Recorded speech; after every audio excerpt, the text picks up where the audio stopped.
Hello lovely people, my name is Emma and today we're doing my bullet journal flip through for March and April. So March's theme was this cherry blossom theme. I've been trying to do a lot more like low-key spreads for this year just because work is really not giving me the time to kind of dedicate to it. So I quite liked this one. This kind of square motif is recurring. It took me a little while to kind of find a way to draw them that I liked. We also have a little cute quote about spring. As we go through, we've got my calendar page, and I went for some like really funky font, which was really good fun as well, something a little bit more kind of cursive based. And then I have my classic YouTube video tracker. I definitely don't like this bit, but other than that I'm fairly happy with how it all turned out. And then we have my TBR and a course tracker. Yes, I spelt course wrong. Shut up, don't at me. There is going to be more misspelt things in this video as well. So that was really good, and I did like this kind of sort of matching set vibe that I had going on. And then we come to my book journal, and again I also really enjoyed the sort of box way that I had my Dutch door. I thought that was quite fun. I quite often do like a motif down the side, but I liked this sort of wording pattern instead, and it was really nice to go back to sort of something a little bit more basic and minimalist but still quite doodle heavy. I had a really good reading month because I had a ton of time off at the beginning of the month, so I gave myself additional door space, which was really good. Then I had a different course that I was doing, which was the ultrasound imaging one that I did through FutureLearn. If anybody would be interested in a list of the various kind of online courses I've been doing connected to both medicine and vet med, then please do let me know, because a lot of them are on platforms which are not behind paywalls or login details, so I will happily do that. Then we have a very basic notes page. I've gone back to kind of my running tallies, which I've had for a while, because the weekly spreads are not useful for me. Then we have my fantastic misspelling, which is my notes page. And then final one was just another notes page. Like, the motif is almost identical, as you can see through these ones. It's just kind of varying degrees of size of box and exact layout of the boxes and kind of shades of pink. But if something isn't broken, why fix it? And then I really struggled to pick for April, so I actually did a completely different spread to this one here.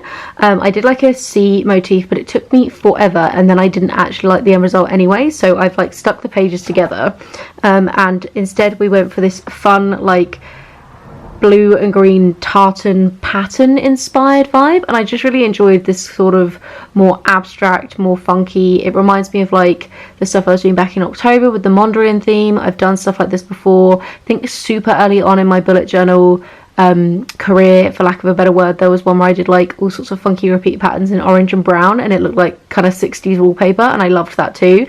And it's just really helpful when I'm in like a creative rut to just have something that is fun and playful but doesn't require like lots of doodle heaviness. I did fuck up a bunch of the spacings in all of these, and like that's okay. That just happens with me with repeated patterns because I kind of get a bit zoned out. But yeah, so I had fun with this. We've got creative minds are really tidy, which I thought was fun given how busy these spreads are. I love how chaotic this monthly spread has turned out to be.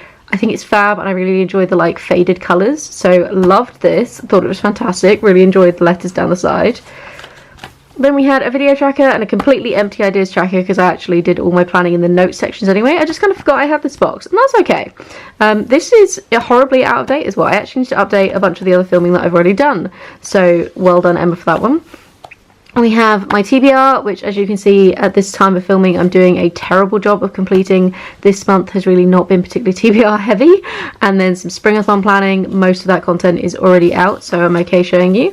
For my book journal I decided to stop with the Dutch door and go for something a little bit kind of quirkier, with this strip down the middle. I don't know how much I like it because I do feel like I'm quite limited the space that I can kind of put here, so I don't think I'm going to be doing this one again. I've already started planning for May, and I've gone back to the Dutch door because it just works for me. Very occasionally I don't do it for my book journal, and then I always regret it. Then we have some notes pages. I decided to try touching into this like sewing idea of kind of patches of fabric that I kind of did at the very beginning with this like, eek, can't do it. Creative minds are really tidy, like this bit here. And I think one day soon I'm going to do an entirely sewing and crafting themed month. But it was fun to kind of play around a little bit here. It's not going to be for May. I've already started doing May's one. Then we have another page of notes, including today's to-do list, which is not going well. Ignore how many boxes there are there. And then finally the last one, where I went a little bit more kind of colour heavy. And like I say, it was just it's been nice to not really overly worry about the doodles and to just kind of pull back a bit and have fun with playing around with just kind of colour and colour palettes and vibes. And then kind of sneak peek to May, I've actually glued a bunch of stuff together because I've done 2 different starts to May that neither of them I've liked. I tried doing a weird Art Deco thing, it did not work, it just gave me a headache looking at it and doing it.